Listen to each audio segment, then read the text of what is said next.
sunny spaces, smiling faces, happy places. But every sunny space holds a shadow. Behind every smile are sharp teeth, and every happy place has something sinister lurking just below the surface. Welcome to We Saw the Devil, the podcast diving deep into the chilling realms of true crime.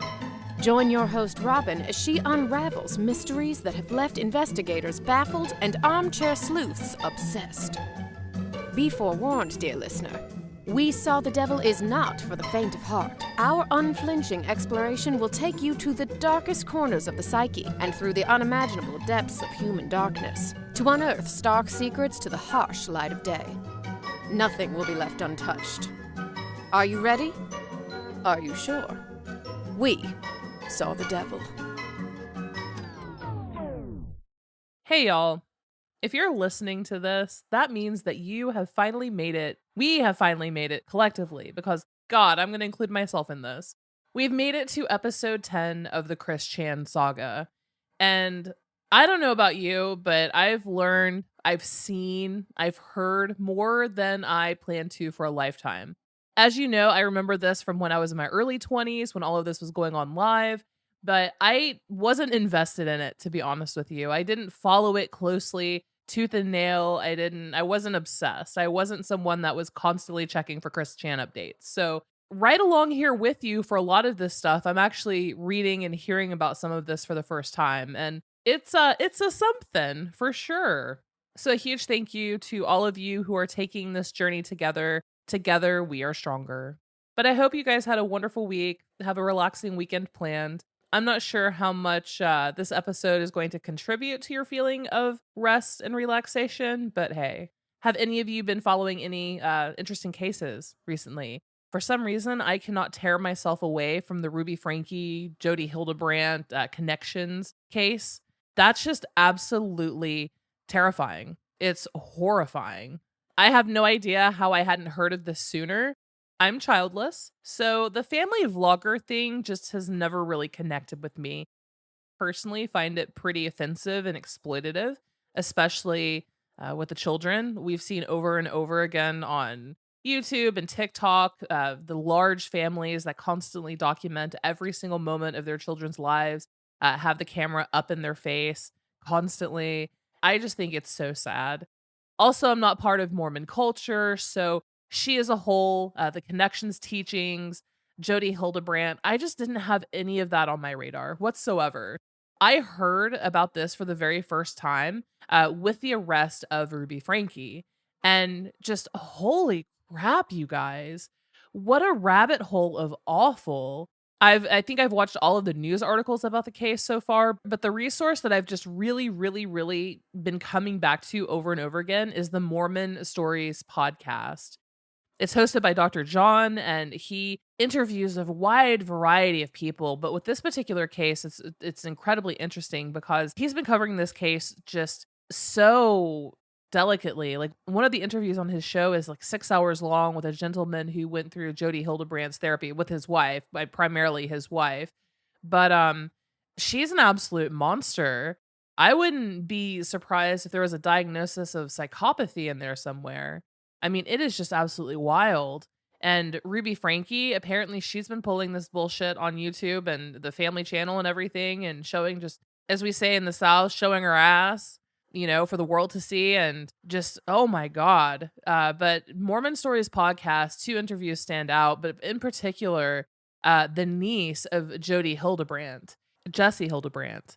She was just a normal kid, and her parents sent her to live with Jodi, and Jodi basically tortured her, hit her, slapped her, starved her, duct taped her hands too.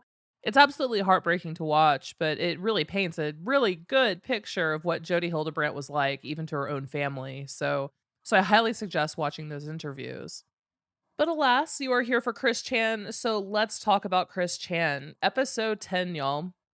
In the last episode, we left off in August of 2010. Chris had been attending Fridays After 5, a local concert series there in Charlottesville, as he'd more or less been trying to stay offline a lot more because he was trying to dedicate more time to a localized sweetheart search.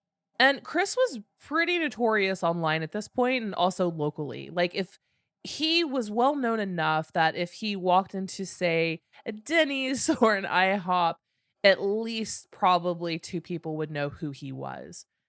He had been made fun of on national television multiple times at this point. Multiple episodes ago, he was on Sirius Radio. They were making fun of him.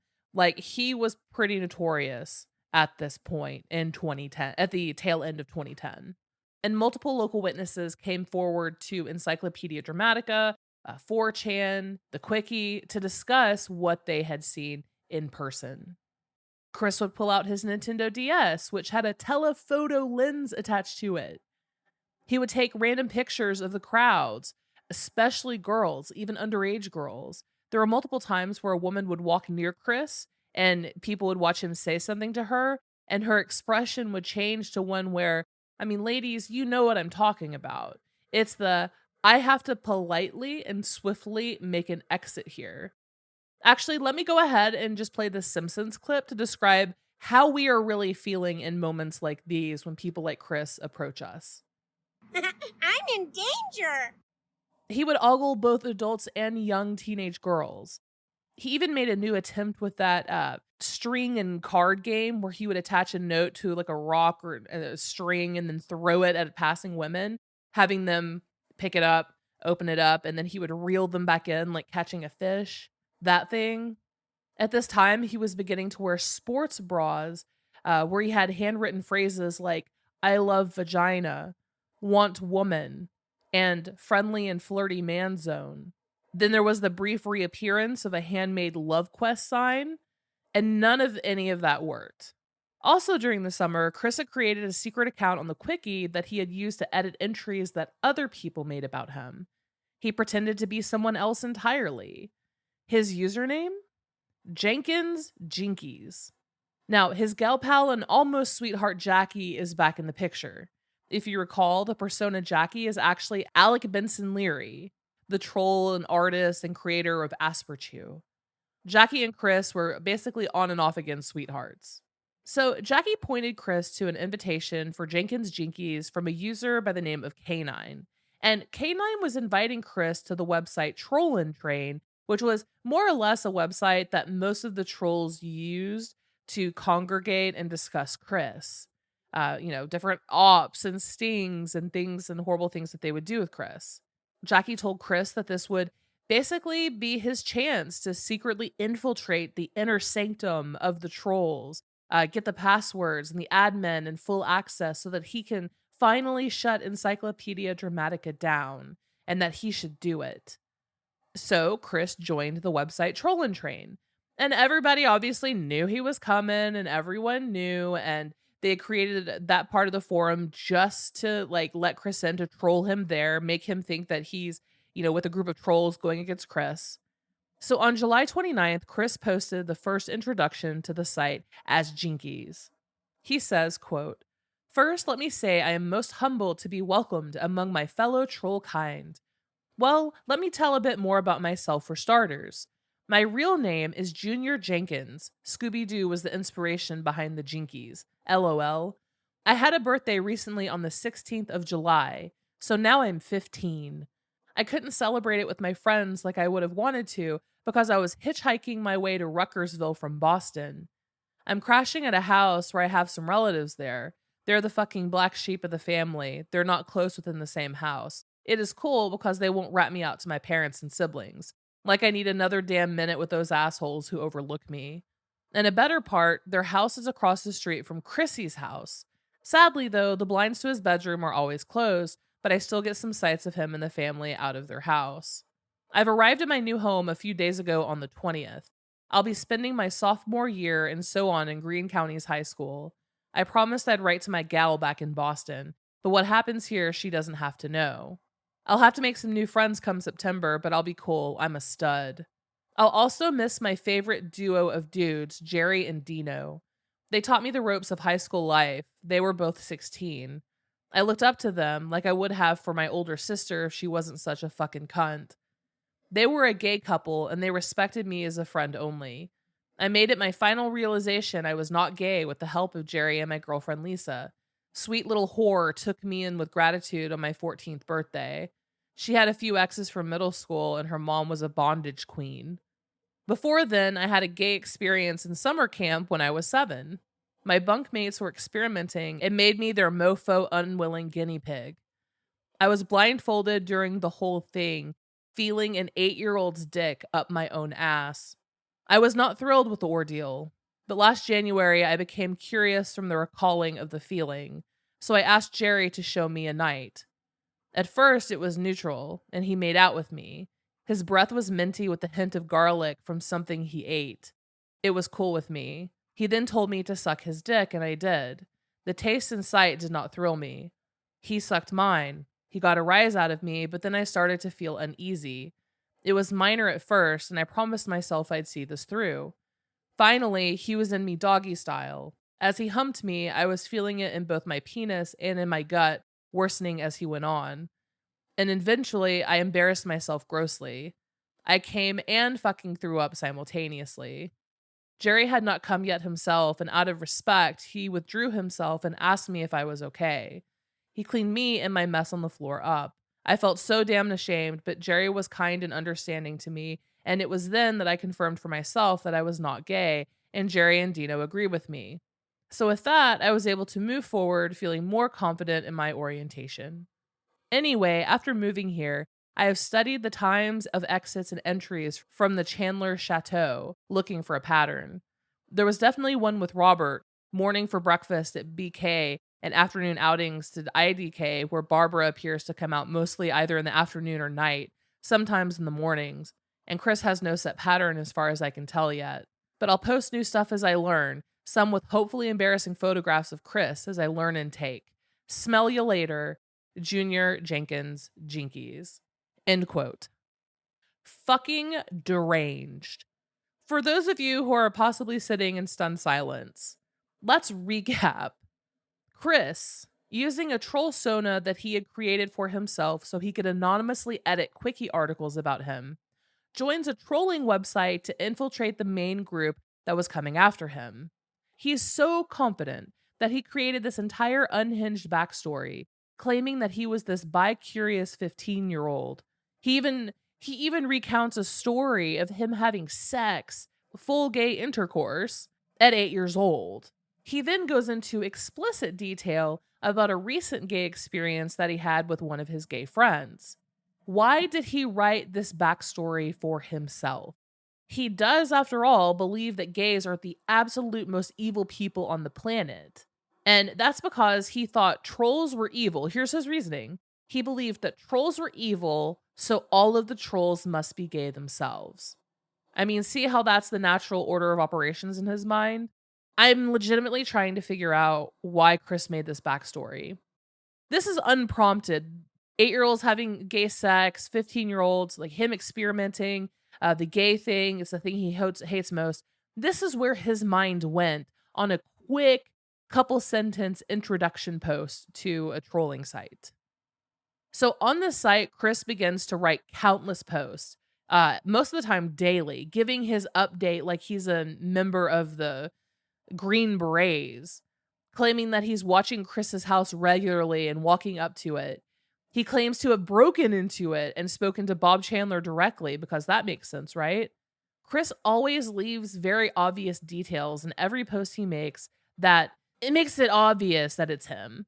He even suggests that the trolls should convince Chris to rape Rocky Shoemaker, who was Chris's elderly pastoral counselor. If you recall, she's a woman in her 70s.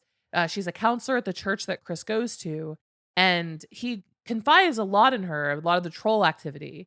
She's the one who called the police and got the police involved on Joshua Martinez, one of Chris's previous in real life friends. And apologies, guys, I'm noticing my voice is cracking, but I'm still getting over whatever weird cold that I have, and it's actually kind of difficult to speak, but I needed to get this out, so please bear with me. So Rocky Shoemaker was one of the only people, adults at least, that potentially was trying to help Chris. And I mean, Rocky Shoemaker, in my opinion, I don't think she was much of help for Chris. She treated Chris like how he wanted to be treated, which is as a victim. oh, poor Chris, you're being taken advantage of, and this person's taking advantage of, and we need to go to the police, and you need to get offline. Chris needed more help than that. He needed some sort of reality check. He needed to be forced into either getting help, getting assistance, or, someone needed to help Chris. Saying stop all of these things and nothing changing was having no impact on his life at all. And telling Chris that he's a victim of all of this is just playing into the attention that he wants.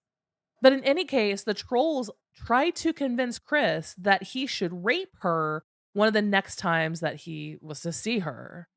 I mean, how sick is that? And how disturbing, too, because we know that Chris can be easily convinced to do anything. Don't forget the entire Sonichu metal piece, right? The Crayola Model Magic Sonichu medallion, the original one. The trolls came after him and were like, Chris, we'll give you your PlayStation ID back, but you have to do one or the other. You can burn the medallion or you can stuff the medallion up your ass. And Chris actually chose to stuff it up his ass. So clearly he can be manipulated into doing things. And so trolls coming after and saying, hey, rape a real life woman that you see every week is terrifying. So Chris asked if he could upload videos, and the troll said that, yeah, Jinkies, you can totally upload these videos, and I know you want to stay anonymous, so it's okay if you disguise your face.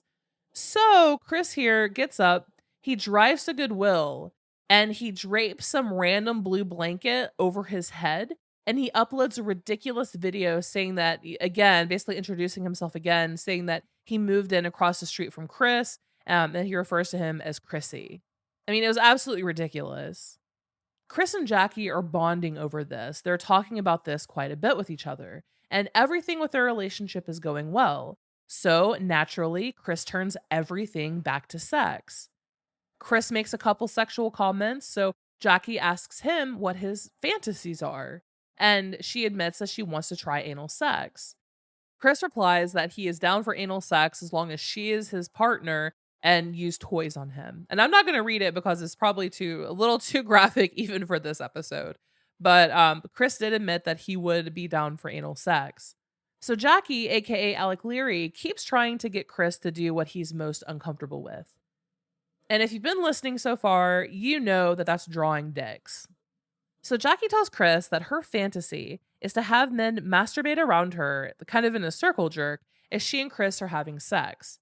She repeatedly asks him to draw this, but Chris says he doesn't draw penises. First, he draws a picture of them having sex in a pool. Jackie expresses her disappointment in him not going all the way and drawing the men around the pool, fulfilling her fantasy. And nothing could have prepared anyone for what Chris would actually go on to draw. It's a picture of Chris having sex with Jackie up against a large tree, with Native American men and women standing around them masturbating. Now, this is likely partially due to the fact that Chris claims that he's 1/16th Cherokee, but the characters look nothing even similar to Native Americans or previous Native Americans that Chris had drawn. These have a much stronger resemblance to the cannibals from Cannibal Holocaust that Chris had just recently watched. And then there was a fake plot on Trollin' Train. They devised a plan to get Chris to destroy his PlayStation 3 for $9,001. And Chris did it. And he took multiple videos of him beating it with a brick, stabbing it with scissors, and eventually running it over with his car. He contacted Clyde Cash for the reward money. And of course, there was no money. But that didn't stop them from making several appointments at the Fashion Square Mall to meet Chris to hand it over. On September 2nd, Chris got a new PlayStation 3 with the help of his parents, who gave him a loan. And Jackie tells Chris that she's disappointed because he needs to spend less time online and also spend money more responsibly. And in true Chris fashion, he bails. He tells Jackie that, well, until we meet up in person, we should just really unglue ourselves from our screens and just date people locally. Because that's what Chris does when people ask him serious questions about changing his life. He immediately shuts them out. Chris's self-exile only lasted a few days, and Chris ends up uploading a couple videos proclaiming his love for Jackie. He even drew her the picture that she wanted, of her masturbating and a group of men standing over her during the same. I mean, my lord, y'all, don't tell me that chivalry is dead. If Chris can draw this masterpiece of a circle jerk for his beloved sweetheart, then your man can text back, right? No excuses. Jackie then tells Chris that she wants him to dress up as her favorite anime character and sing a Crash Test Dummy song. Now, I want each and every one of you to stop what you are doing and go to the We Saw the Devil Instagram account. That's Instagram.com/We Saw the Devil podcast. Or you can go to WeSawTheDevil.com. The link is on there. I have made a post, videos, and pictures as supplemental material for the Chris Chan episodes because I feel, especially going forward, this is going to be visual heavy. I am happy to tell the story, but I think that sometimes, when I talk about Chris uploaded this video or Chris uploaded these pictures, because pictures are now becoming very important, that you guys need to see this. So I want you to stop what you're doing and go to the We Saw the Devil Instagram account and look at the picture of Mr. Popo. So yeah, that bitch did blackface. So randomly, Chris confronts Jackie over receiving an email from someone named Robert who sent him a nude picture of her. Who's sending Chris a nude picture of his sweetheart? Jackie tells him that the name Robert doesn't sound familiar, but that her ex-boyfriend Lars McNulty is the only person who had that picture. Jackie then gave Chris the entire backstory of their relationship. Quoting the quickie, quote, Lars is Jackie's ex-boyfriend, whom Jackie left over his ridiculous obsession with model boats, which he eventually stopped buying upon realizing that it was an unhealthy addiction. He also made Jackie have an abortion against her will and later distributed nudes of her. And so that's what Jackie tells Chris. Now think of the storyline of that. Her ex-boyfriend was addicted to model boats, and so he lost Jackie. He lost her because of his addiction to entertainment, to build it, something nerdy. And then he eventually gave it up though, because he realized that it was an unhealthy addiction. Jackie tells Chris that she wants him, to be her man basically and get back at Lars. But she's blocked Lars. Lars has her blocked, but she really wants Chris to get back at him for her. Chris makes a video recording himself destroying a little Titanic-looking boat that he had built with Legos. He becomes winded 8 seconds in, but tells Lars that he is weak as dirt and that the consequences will never be the same. And I'm not going to play that call because it's literally a 40-minute long call, but it is considered one of people's favorite calls. To set the scene, Jackie is Chris's sweetheart. They only communicate via AIM and email. Jackie's always too busy to talk. And that's because Alec Benson Leary is the one sitting at home or on the phone or at his computer talking to Chris the entire time. Obviously, Chris would know Benson Leary's voice because they spend so much time on the phone. So that's why he doesn't talk on the phone. Surprise, surprise, Alec is also Lars. So Lars emails Chris saying that he saw the video of him destroying the boat. And the profile picture he used is one of a black man. So Chris confronts Jackie over his race, and she's like, yeah, I've dated a black guy. And Chris actually said that he doesn't mind that she dated black men in her past. Lars McNulty's email read, hey fatso, you the fat loser my Jackie wound up with? Whoa, I must have done a number on her. If she be so traumatized, she would sink as low as you. You know what ain't sinking? My resolve. And he's pretending to be someone with a very specific, using a lot of AAVE. Don't you ever be showing my boat sinking. You just lucky that wasn't one of my boats. If that had been one of my boats, I'd have whomped your pasty fat ass. You wonky dweeb. Jackie's gonna be mine again. You just wait and see. This shit ain't over between us. Just look at my pic I gave you. You see I mean business. See how fierce I be. The consequences ain't never gonna be the same. Smooth sailing, Lars McNulty. And Lars quickly at this point became Chris's number one obsession. For Halloween of 2010, Jackie tells Chris that she wants him to dress up in a new costume every day in order to prove his devotion to her. So he does. But more so, Jackie wanted Chris to make a video addressing Michael Snyder of the game place, apologizing for his behavior that led to him being thrown out.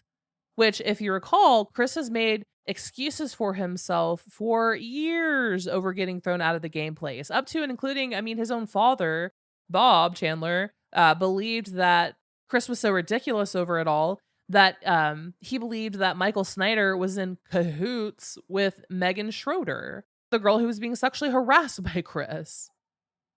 That Chris gritted through it, and he did come out and publish an apology video to Michael Snyder. Now, Jackie was not impressed with the original video to Lars, so she asked Chris to make a new one. And he does. Up until this point, each and every troll, with the exception of Blue Spike and maybe 2 to 3 others, they'd all actually try to help Chris in their own fucked up ways. Now, I'm not saying what they did. I'm not saying they did nothing wrong. Far from it. I think some of these people should actually have been arrested. I wish we had laws on the books so that they could have been prosecuted for something. Obviously, we didn't. Bullying is horribly toxic, and it's probably greatly attributed to where we will eventually find Chris mentally here in a couple more episodes. But 2 things can be true at the same time. Some people tried to get him to spend his time offline, get rid of his games, his gaming system, do volunteer work, maybe go back to school, get into full-time actual therapy, stop engaging with the trolls and the online girlfriends. Others would actually spend time talking to Chris and explaining how Social Security worked. Casey tried to do all 3 of those things, plus help him fix his diet and exercise more. Alec Benson Leary had dozens of hours of phone calls with Chris, speaking with him honestly and openly, and tried to show him how he's wrong about a lot of things and how he needs to open his mind. And Chris never, ever, ever comprehends that. The men all somehow become foes for whatever inane reason, and the girls were always just sex objects to Chris. They were always subjected to sexual harassment in some form. Yeah, they trolled him, and it was wrong, trying to point out the fact that, hey, Chris, you're a hypocrite, or hey, Chris, your life is falling to shit. You admit that you're broke. Why are you spending all of your money on video game stuff after you told me yesterday your mom is having a hard time paying a bill or a credit card? And Chris would lie or say, I will, or I know, or whatever, and then the cycle would continue. And then he would do something heinously racist or misogynistic. For the rest of the month of October, Chris dressed up and posted videos of himself as the following: The Hamburglar, Grimace, Clyde Cash, Paul McCartney, Alec Benson Leary, Liquid Chris, Electric Sonichu, Fred Flintstone, Cleveland from The Cleveland Show, where he almost did blackface again, Harry Potter, a pregnant woman giving birth, characters from Gilligan's Island, characters from I Love Lucy, and possibly the most offensive, a Cherokee man complete with wearing a sports bra top and a skirt bottom. Chris also uploads a video of him wearing a very, very stuffed sports bra while advocating for Breast Cancer Awareness Month. Then an exercise video of him in a very stuffed sports bra doing jumping jacks and various exercises to the song Ass and Titties by DJ Assault. October overall would be the most active month in terms of just the sheer volume of videos that Chris ended up producing and uploading. And he even made up for lost time, y'all, because even on days that he didn't post, like if he didn't post anything Monday, Tuesday, Wednesday, or Thursday, he would come on Friday with all of those days ready to upload in one fell swoop. And the rest of 2010 overall was pretty quiet. The only thing truly of note was Chris uploading a video of himself failing to do pull-ups on the monkey bars of his local neighborhood park in an effort to show his strength. One thing to note at this point is that it's very clear that Chris has started to grow out his hair. His hair is getting longer, and he's always kept a kind of very short fade, but not now. It's actually becoming shaggy and growing longer. 2011 started off with a bang. Chris is outed on the Troll Train website, and most of his conversations and posts on the forum are published out on 4chan and Encyclopedia Dramatica. You would think that he would make a lot of videos about the trolls, but no, he posts a handful of videos, such as one giving him advice to a person, apparently a friend or family member of a gal pal of his, Apparently, he has problems self-defecating as well. And so Chris did a video reaching out to him, talking brother to brother about shitting themselves. And then another of him in a very stuffed sports bra attempting to belly dance to a Bollywood song, which is interesting. And then a third of him pretending to be the drag queen Divine, rest in peace, from the John Waters film Pink Flamingos. Now, during this time, Jackie had been telling Chris to post all of these videos. Super demanding. And Chris was getting fed up with that. And he noticed the imbalance in their relationship, so he called her out on it. Jackie told him that her last test of devotion would be for him to talk to Lars, her ex-boyfriend. Lars had apparently just emailed Jackie and said he wanted her back, and she was kind of considering it. So, hey, Chris, here's your chance to prove your love.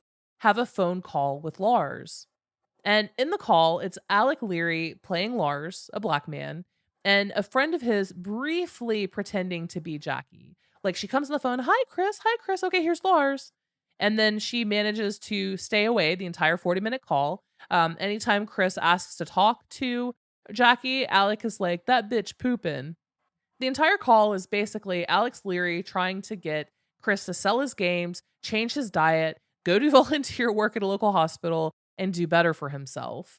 Chris becomes sour on Jackie at this point. You know, he's tired of being told to get rid of his games and hearing that he should do anything. So he sends her an email and tells her that he's not mentally ready for a relationship, but would love to be friends with benefits with her if she would just meet him in person. You know, he's all about that sex. Jackie, in turn, sends Chris a lengthy email, quite literally obliterating him. She points out all of his faults, and I'm just going to read the entire thing, so bear with me, guys. It's a doozy, but I think it's worth it. So Jackie sends this email to Chris. Hey, Chris, I haven't heard back from you recently. I thought maybe you were confused about something I said. Let me reiterate some of my points for you so that you can better understand. Reread this several times if you need to. I had a lot of ground to cover, so it got pretty long by the time I was done writing it. A self-respecting girl would not want a friends with benefits arrangement with a guy. No girl who knows her own value has any reason to want that sort of repugnant relationship. A self-respecting girl wants a real relationship with a guy. But that alone isn't what made your words to me insulting. What made what you said to me insulting was that we had spent months trying to build the basis of a relationship, but you just stomped all over it the whole time and acted like you didn't even want to be a part of it. That you lied to me for months and told me you did want to be a part of it. You eventually owned up and admitted your desire to be with me was a lie. But then you thought I would have some compelling reason to actually want to sleep with you after all that you had done to me. You basically told me, hey, Jackie, I don't really feel like putting in the effort to make you happy anymore, but I still want you to come give me free sex. Not a good way to make a girl feel special, Chris. All that notwithstanding, I'm not holding a grudge against you. I want to be your friend, so I'm going to be helpful and lay out the facts for you so you can know what you're working with. There are some girls who are perfectly willing to have a casual sex-based relationship with no strings attached. However, these girls always possess the same two qualities. 1, they usually have some kind of psychological hang-up, whether it's that they have terrible self-esteem and hate themselves, or they feel like no one could love them, or that they don't deserve a real relationship, or something like that. Basically, every minute they are in the sort of hollow mockery of a relationship. They are in pain and suffering. But you probably wouldn't care about any of that since all you want to do is fuck them and ignore them. The thing that I bet you will care about is that those women only care about the shallowest aspects of men. And by that, I mean they want guys who are good-looking, muscular, manly, and have big dicks. You do not fit any of those criteria, Chris. You are significantly overweight and flabby, you have virtually no muscle, your skin is pasty, and your forehead is covered in acne scarring that is the most readily visible thing about you even in a low light, low-resolution picture or video. Your hair is thinning and looks stringy and greasy all the time because you don't take care of it. Your body isn't getting the nutrients it needs to maintain it, and you probably don't wash it all that much. When you dressed up as Chris Chan Sonichu, your distended gut was hanging so low it completely covered your belt buckle and much of the front of your pants. It reminded me of when Peter Griffin is naked and they don't have to blur his genitals because his giant gut covers them completely. All of those are things that you could take care of if you actually tried, but you just stuff yourself with fast food, soft drinks, and hungry man dinners all day and night and make no effort to exercise or keep in shape, which is why you can't do a single pull-up and your body is falling apart before you even turn 30. Also, your penis is rather small and bent at an awkward angle. Girls who want a friends with benefits arrangement just want the biggest, straightest dicks they can find. And trust me, they don't have trouble finding them. For every one of a guy like you, there are 5 or 10 guys who actually take care of themselves physically that these girls can choose from instead. Oh, and the other thing is that those girls will often forgive a less than attractive physique if the guy in question has a lot of money to spend on them. But having never tried to pursue an actual career or earn money with your comics, which you have claimed many times you always wanted to do, means that you have no money either. So basically, you have nothing that a friends with benefits type of girl would want. Now, if you want a girl who would look past all of this superficial stuff, you need to find a girl who wanted an honest relationship. A girl like me, winky face. And now, as I'm sure is obvious, I looked past your physical appearance, lack of money, and so on, because I wanted to see what your personality is like. A lot of good girls will go for a guy who has a great personality, because that's probably the most important quality a person can possess. Now, consider that I gave you a lot of chances to show me what kind of personality you do have. In all of our time communicating with each other, you showed that you are incredibly petty and vindictive. You showed that you care nothing for other people's property or livelihood, as evidenced by the ridiculous grudge you still possess against Michael Snyder. You went to the store he was in charge of running, you hogged his TV to play your games, even though he never owed you that, and then when he tried to assert his dominance over the business he runs, you scrawled vile graffiti slandering him in his own store, and you refused to play by the rules and force him to ban you. And years go by, and you still hold this childish grudge to the point of repeatedly trespassing on the store's property and taking pictures of his children in a threatening manner. You are hateful and judgmental towards entire groups of people you know nothing about. You hate gays for absolutely no reason. You are afraid of black people.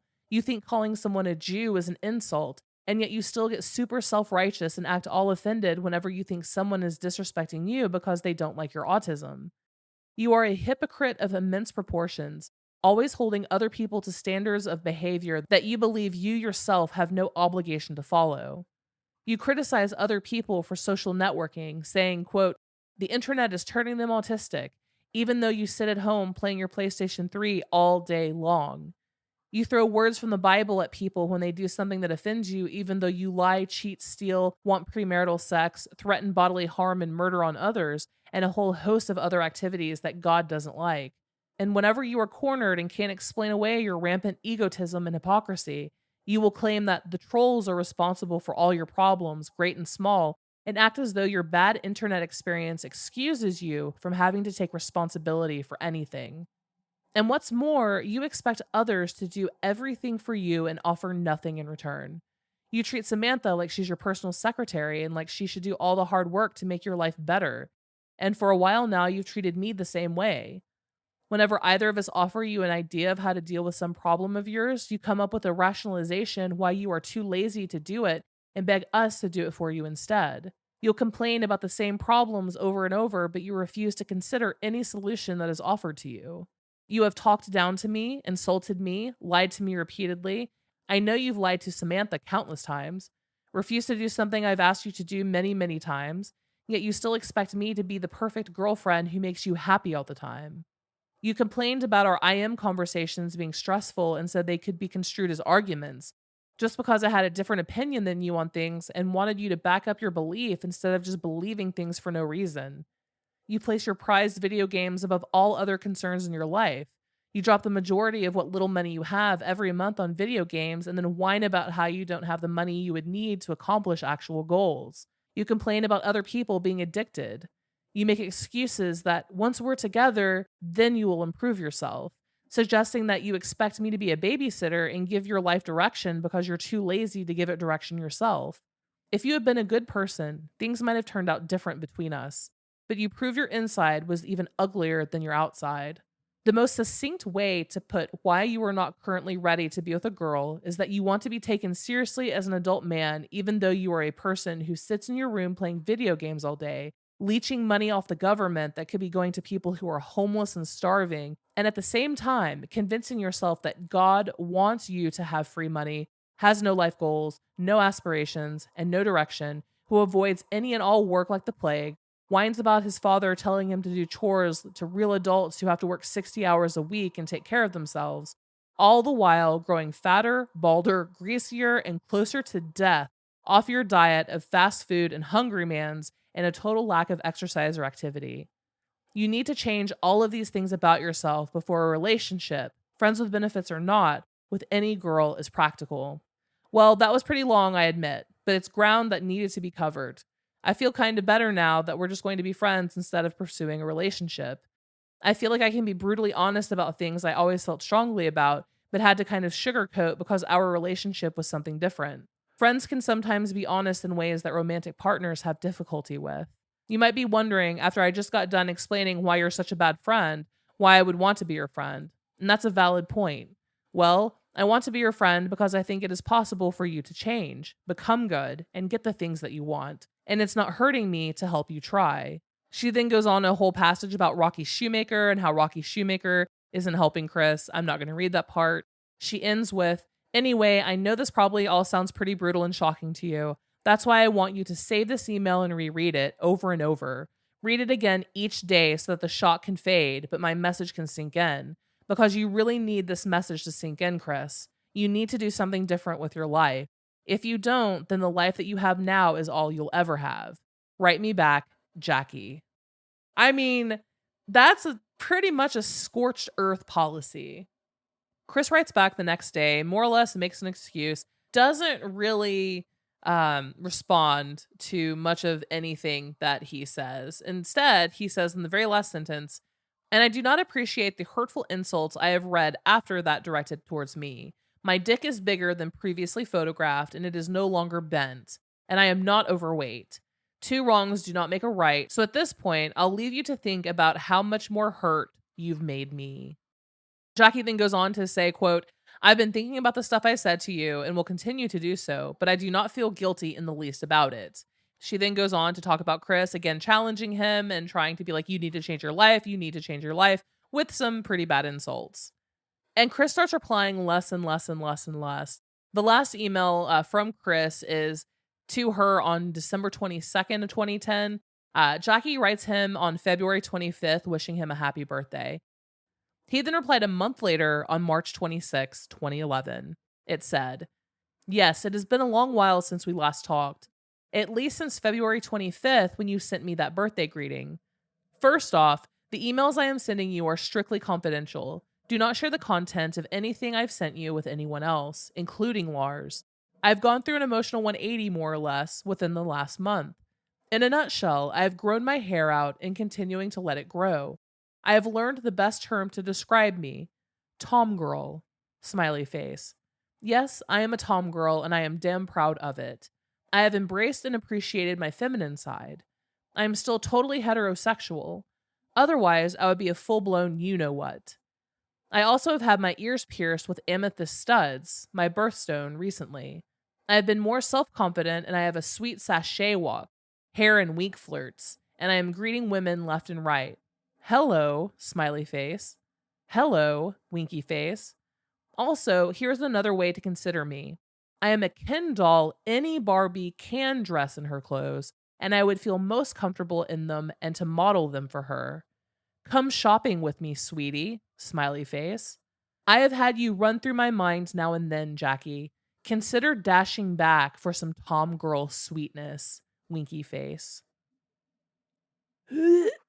Chris also attached and sent along a couple photos of him dressing and posing in what he believed to be seductive poses in women's clothing. So buckle up, bitches. We're entering the Tomgirl saga. We've made it. So far in the previous 10 episodes, it's been the uphill pull of that roller coaster, you know? The last episode was kind of coming to the top. We've reached the top, and we're just starting in a downhill motion. And this is the official beginning of a downward spiral into sexual debauchery, violence, and even more severe trolling than you can even imagine. So, what is a tomgirl? Obviously, that's pretty self-explanatory. It's the opposite of a tomboy. It's generally a cis male who enjoys having a more female aesthetic, mannerisms, etc. It does not mean transgender. So Jackie, aka Alec Benson Leary, had stayed away as Jackie for a couple months, and Jackie was now trying to once again court Chris. After Chris finally replied to the February email in late March, Jackie tells Chris that, hey, I'm no longer with Lars. I may be interested in finally meeting up with you and finally being your sweetheart. Chris seems open to it, very much wants to meet, and says, quote, and if you want it, my manlyhood down here is at your service upon scintillating request. And just like that, Jackie was fully back in the picture. So Jackie replied to Chris's revelation several weeks later on April 18th, responding, quote, I hope you're not mad, but I was so turned on by those pictures, I just couldn't keep it to myself. I showed those pictures to a friend of mine to see what she thought. She was kind of turned on too. Don't worry, she's very trustworthy and she wouldn't do anything bad. I told her it was important that she keep it completely secret. I hope you'll send me some more pictures. I liked the appetizer, but I'd really love a main course. And here's where Chris basically started to pull a Dylan Mulvaney. And I do apologize to anyone who loves and cherishes Dylan Mulvaney. I quite frankly cannot stand her for this particular reason. So Chris goes off on the most tiresome and offensive female stereotypes that he can find. It's very, very early Dylan Mulvaney when she had just created her channel, of where, the tee-hee type of thing. Oh my God, I'm shopping and crying and falling down and wearing high heels and I have no thoughts in my head. Like that type of stuff. Chris is pulling that now. He's trying to emulate that type of behavior. He speaks in a comically high and superficial voice. He incessantly talks about shopping with his gal pals and calls everyone sweetie and Barbies and other stereotypical female interests. He even took pictures of himself with a face mask and cucumbers over his eyes, like being a gal. And through correspondence with Jackie, we learned that, sadly, Chris's parents were not very supportive of his Tomgirl ways. In one email to Jackie, Chris said, quote, I will also share something else with you in confidence. For a while after I had learned my word was Tomgirl, my mother felt uncomfortable for a while after I shared that info with her, being almost 70 and old-fashioned minded. She got used to the idea after a couple weeks, then I started with the makeup, which did make me feel more self-confident, pretty, and happier. My mother felt ill at ease upon first instance, and later she told me that she would not complain about my makeup and Tomgirl ways. Today, she was a major complaining bitch. She hurt me heavily emotionally with the backstabbing Indian giver attitude, and she just came up here and shouted more and more commands and complaints. Obviously, she has something else going on that is affecting this mood swing, and she may go back to being nice soon. She still hurt me. I am damn happy being a Tomgirl, and she is not going to change that. She is also paranoid of me turning damn gay or becoming a transvestite, neither of which is the case. I am very attracted to women, including your sweet self, Jackie. I am feeling that she won't let up until I finally bring home a girlfriend who loves me for me and appreciates my Tomgirl ways. And I do not know too many Tomgirls around here in person to attempt to put her mind at ease. Stressful. On March 30th, Chris changed his PlayStation Network account profile quote to, I am a Tomgirl. In another email, Chris tells Jackie how much his mom despises the new phase. Quote, my mom said things like, do not wear eyeshadow. You look like a prostitute. Lipstick makes you look like a hooker. You're turning into a gay. What are you piercing next? What's next? You wearing a skirt and high heels? In another mind-numbing email to Jackie, Chris writes, quote, a fun story on another topic. I have recently imagined myself dressed in my feminine outfit and makeup in a bar full of lesbians. I got the silly idea I would likely fit in at a lesbian bar. LOL. I found a successful woman in the bar. We talked. She was fascinated with my stories. I liked her too. We went back to her place. I warned her that I was actually a male. She was surprised yet curious and willing to try me. We did it. And here's a fun kinky part. We did it in the lesbian's position, the scissor thing, with my dick in her vag. Again, this was only pretend in my head. If this turns you on, good. It was fun for me anyway. Smiley face. Chris also began to use women's restrooms at this time, buying high heels, skirts, supplying makeup, particularly eyeliner, to the point where Mimi of the Drew Carey Show would be jealous. His hair is still growing out, it's getting shaggier. And he has a plan to get a tattoo on his lower back with the words Tomgirl forever. Also, at the end of April, Chris reveals that his father Bob was at home recovering from colon cancer surgery and that his mother was stressed due to his constant complaining. It seems like Bob was also having some minor complications from it. On April 29th, Surf Shack Tito released a handful of pictures to the internet for the world to see that showed Chris cross-dressing and posing seductively to the camera.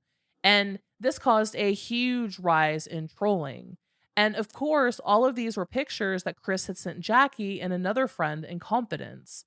So Chris naturally blamed the other trolls, but still thought that Jackie was pretty sus. Like, he started kind of second guessing their friendship for a little bit there. So he put his foot down with this and said, I will no longer be sending you any videos or photos of this nature, like incriminating. On May 17th, Chris confides in Jackie about a traumatic event that he had just gone through at home. Quote, I have also just been in another emotional family drama. Last Sunday, my mother comes upstairs and yells at me about how she thinks I'm turning queer from being tomgirly and feminine, and she fears that I would kill her. Hand to God, I would never kill anyone, including my own mother and father.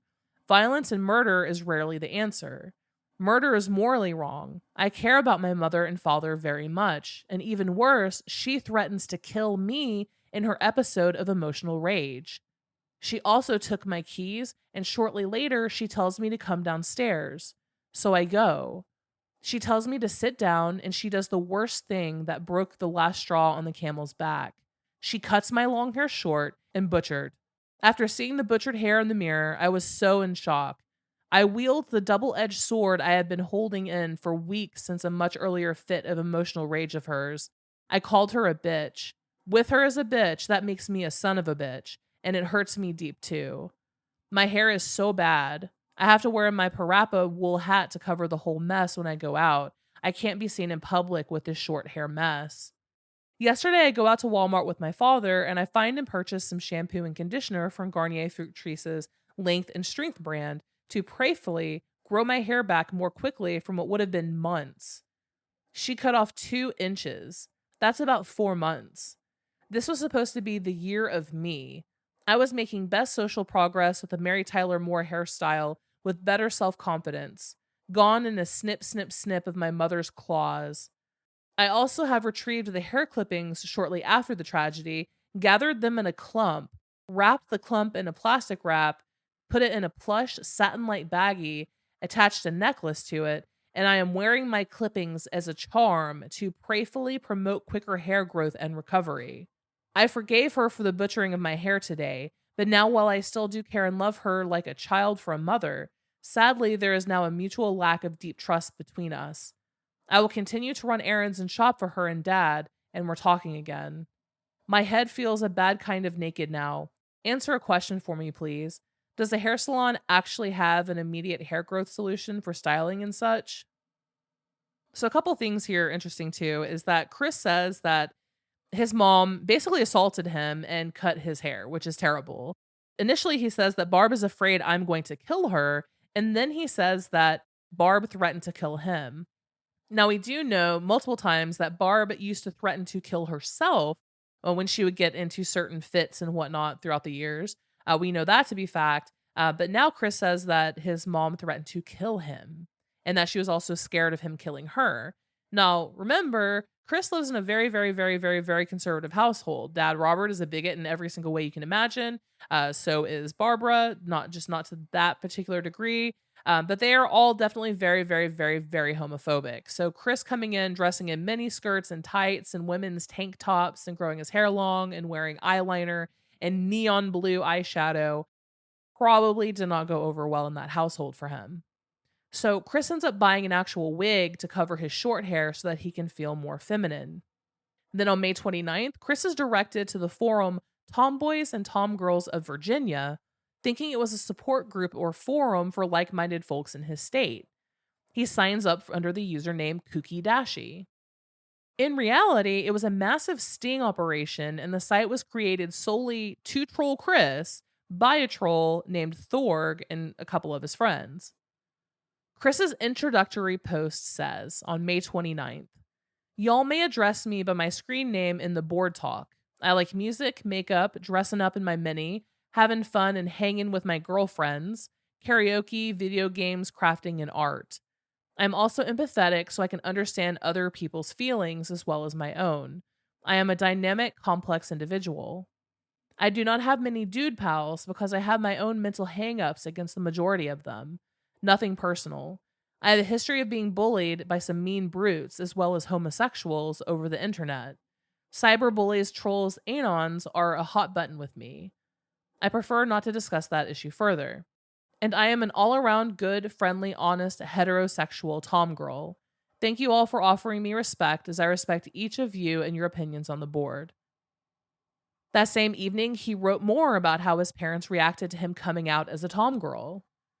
Quote, "Y'all are singing my song. My mom and dad were shocked bad when I told them I was a Tomgirl. So literally old-fashioned. They're both seniors. My mom said, quote, 'I didn't raise a daughter,' and my father threw the damned fag card at me. I will always be straight, mom and dad. Give me some faith and trust. What a world with outside influences to put great paranoia in our families. Also, try looking up Tomgirl on Wikipedia. It redirects to effeminacy. While effeminacy is true for us, I feel the contents of that page is against us due to it addressing the homos. Someone needs to undo the redirects, edit the grammar errors in Tomgirl's original edit, and add a ton more detail to it." On June 1st, Chris replied again. "My mom is still giving me complaints and nitpicks about me wearing my feminine attire. I wish I could just up and move out and not have to deal with my family. I don't know too many other people from here in Seaville, and those I do know I'm only acquainted with or know little about them only for a few weeks. Plus, finding employment is hard. I got a fancy computer degree from a community college, and there have been very slim pickings from it. Already taken, quotas filled, yada yada yada. Plus, also, she keeps throwing disbelief towards us by stating Tomgirls aren't real. She's a tomboy. What a bunch of 1940s old-fashioned crap. Plus, she watches too much current news and she is so paranoid and shit. I wish I could afford to move out, but I can't afford it financially, mentally, and emotionally. Fucking pisses me off." And it wouldn't be a Chris Chan moment if it didn't include some form of homophobia. Lamenting about the gays, Chris writes, quote, "I do not care much for the homosexual males either. I mean, I really feel offended when they get so flamboyant with their ways and such. It's like they're shoving it in your face. Plus, most of the cyberbullies who gave me grief were homos themselves, placing their damn label onto me wrongfully. As long as they each keep it to themselves and behind closed doors, I won't bother them." Now, during this time, Jackie and Chris were playing this kind of weird cat and mouse game. Chris, still believing that his best shot of getting laid was to try to nail Jackie down for an in-person meeting, kept inviting her to the Chandler household. Jackie would always say that she's too busy or couldn't afford the trip. She pushed it off and pushed it off. So finally, she asked Chris to take one of the Chandler cars to come visit her. Chris asked Barb about this, and Barb told Chris, "Well, son, you're doing this for the wrong reasons. You're doing this with the intention of going there for sex, and that's not a good one." And then she also told him that the cars probably wouldn't make it. So, realizing that he probably wasn't going to meet Jackie in person, Chris started giving her the cold shoulder, saying that he's only interacting with real life people and they basically need to kind of go their separate ways again. So, Jackie, in return, responds angrily to Chris and tells him that she will come visit him if he makes 4 videos for her. And these were very specific videos and things that she had asked him to do previously. All of these videos would be Chris pretending that Jackie was his sex doll, the one that he has been recorded having sex with numerous times. Video 1, recording himself dancing with the sex doll and pretending and saying that, "Jackie, I'm sweeping you off of your feet." Video 2, record himself going for a drive with the sex doll out to lunch. Video 3, sitting in the McDonald's parking lot, having lunch and kissing and hanging out with Jackie. And video 4, Chris having sex with the sex doll. Chris records each and every one of these videos. He records himself dancing with the sex doll. He records himself going for a drive with said sex doll. And instead of going to the McDonald's and sitting there, he goes to McDonald's, grabs the food, eats it, but then records the video of him sitting in the front yard of his house. He's talking to Jackie and it's like, now we should make out and see what leads to more. And then he starts like tweaking the nipples of this sex doll out in public view of other homes. Like you can see other homes and cars in this video. And there's Chris sitting on like a picnic table in his front yard, molesting and making out and kissing this actual very obvious sex doll. Oh, while the song California Girls by Katy Perry is blaring in the background on his like boom box that he brought outside. And last but not least, video 4, Chris having sex with a sex doll in the Chandler bathroom. Now, it's unclear in the original video that Chris recorded if he's actually having sex with a doll, but he does. Apparently, the first edit of the video wasn't good enough, and Jackie requested that he reshoot the video, except in this one, she wanted him to create, you know, that little like mark on the back, like haunch of the My Little Ponies? Like each one had their own little symbol. She wanted Chris to draw a symbol on his ass, like to create his own symbol as if he was a My Little Pony. And then as he's having sex with a sex doll, say repeatedly, "Who's your brony? Who's your brony?" And he does. It sounds absolutely ridiculous. And kids, remember, whatever you do can end up on the internet for life. And y'all, this is where we're stopping in this episode. I think that's enough trauma for one day. We have now entered the Tomgirl saga, which is a big one. And a lot of stuff happens here. Again, this is where we are finally in the downward spiral. And it is terrifying. And I want to know what all of you think of everything so far. Do you still feel bad for Chris? Do you find him dangerous? Do you think he's being exploited? Like, what? I want to get a general marker of where you guys are at with this story, where he's at mentally as well. So a couple cool pieces of news. So in terms of upcoming episodes, the next 3 episodes. So on Tuesday, I'm going to be actually recording with Iris. We're going to be doing The Conjuring 2 and The Nun and discussing the really crazy level of detail that James Wan and team approach the projects with, because it's not a fictional demon in these, y'all. It's a real one from actual religious lore. I mean, of course, the demon itself is not real. Demons aren't real. But still, it's just kind of super interesting that they went just so all out with the lore and the storyline and the research with these particular films. And there's so many films in that entire universe too. It's crazy. So that's what we're going to be doing there.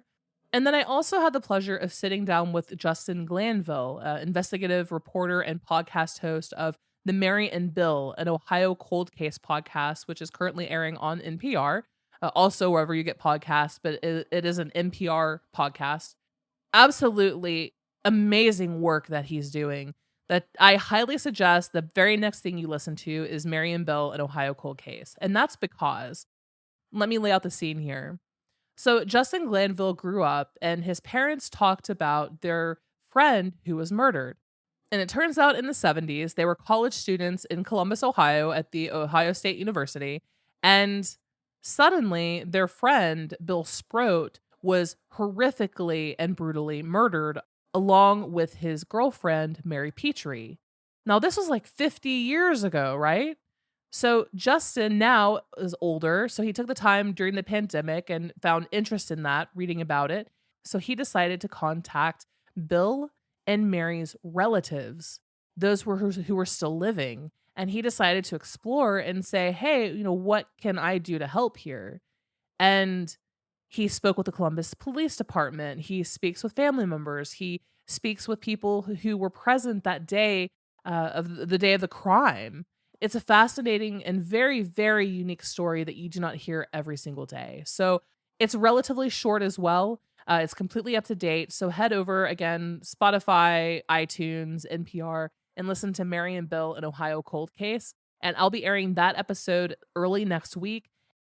And then following that, the horror episode with Iris. And then next weekend will be Chris Chan, part 11. So a lot of crazy stuff on the horizon next week. But thanks again for listening, everyone. Again, if you would like to view the supplemental material to this episode, head over to our Instagram at instagram.com/WeSawTheDevilPodcast. You can also get the direct link from our website, WeSawTheDevil.com. Until next crime.